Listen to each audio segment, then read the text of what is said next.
ایک بادشاہ اپنے محل کی چھت پر ٹہل رہا تھا۔ ٹہلتے ٹہلتے اس کی نظر محل کے نزدیک گھر کی چھت پر پڑی، جس پر ایک بہت خوبصورت عورت کپڑے سکھا رہی تھی۔ بادشاہ نے اپنے ایک باندی کو بلا کر پوچھا، کس کی بیوی ہے یہ؟ باندی نے کہا، بادشاہ سلامت، یہ آپ کے غلام فیروز کی بیوی ہے۔ بادشاہ نیچے اترا۔ بادشاہ پر اس عورت کے حسن و جمال کا سحر سا چھا گیا تھا۔ اس نے فیروز کو بلایا۔ فیروز حاضر ہوا تو بادشاہ نے اس سے کہا، فیروز، ہمارا ایک کام ہے۔ ہمارا یہ خط فلاں ملک کے بادشاہ کو دے آؤ اور اس کا جواب بھی ان سے لے آنا۔ فیروز اس خط کو لے کر گھر واپس آ گیا۔ خط کو اپنے تکیے کے نیچے رکھ دیا، سفر کا سامان تیار کیا، رات گھر میں گزاری اور صبح منزل مقصود پر روانہ ہو گیا۔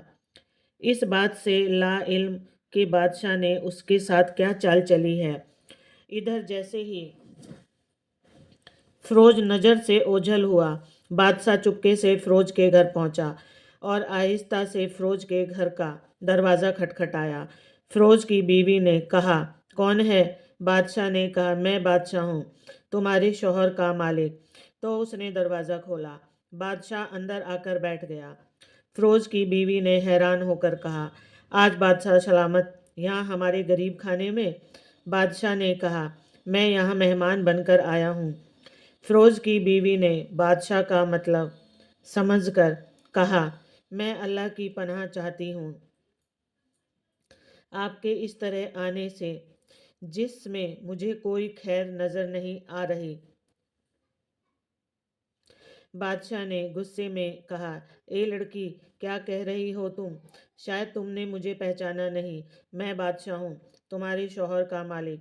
فیروز کی بیوی نے کہا، بادشاہ سلامت، میں جانتی ہوں کہ آپ ہی بادشاہ ہیں، لیکن بزرگ کہہ گئے ہیں، شیر کے اگرچہ جتنی ہی بھوک لگی ہو، وہ مردار تو نہیں کھانا شروع کر دیتا۔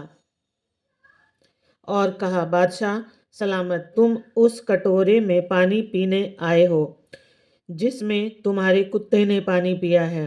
بادشاہ اس عورت کی باتوں سے بڑا شرمسار ہوا اور اس کو چھوڑ کر واپس چلا گیا، لیکن اپنے چپل وہیں بھول گیا۔ یہ سب تو بادشاہ کی طرف سے ہوا۔ اب فیروز کو آدھے راستے میں یاد آیا کہ جو خط بادشاہ نے اسے دیا تھا وہ تو گھر پر ہی چھوڑ آیا۔ اس نے گھوڑے کو تیزی سے واپس موڑا اور اپنے گھر کی طرف لپکا۔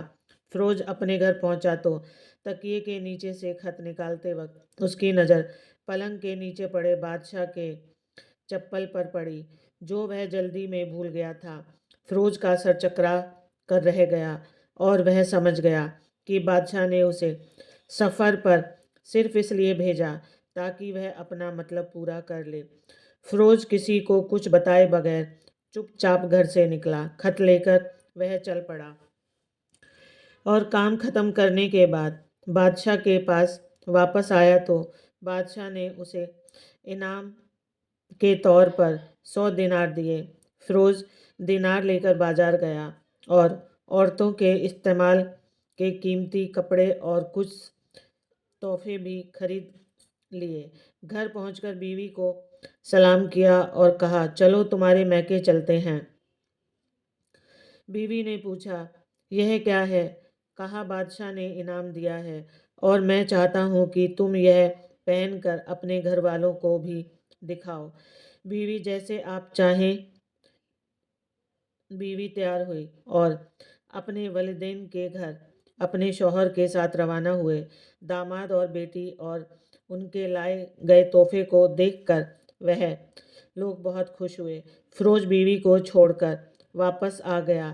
1 مہینہ گزرنے کے باوجود نہ بیوی کا پوچھا اور نہ اس کو واپس بلایا۔ پھر کچھ دن بعد اس کے سالے اس سے ملنے آئے اور ان سے کہا، آپ ہمیں اپنی بہن سے غصے اور ناراضگی کی وجہ بتائیں یا پھر ہم آپ کو قاضی کے سامنے پیش کریں گے۔ تو اس نے کہا، اگر تم چاہو تو کر لو، لیکن میرے جسم میں اس کا ایسا کوئی حق باقی نہیں جو میں نے ادا نہ کیا ہو۔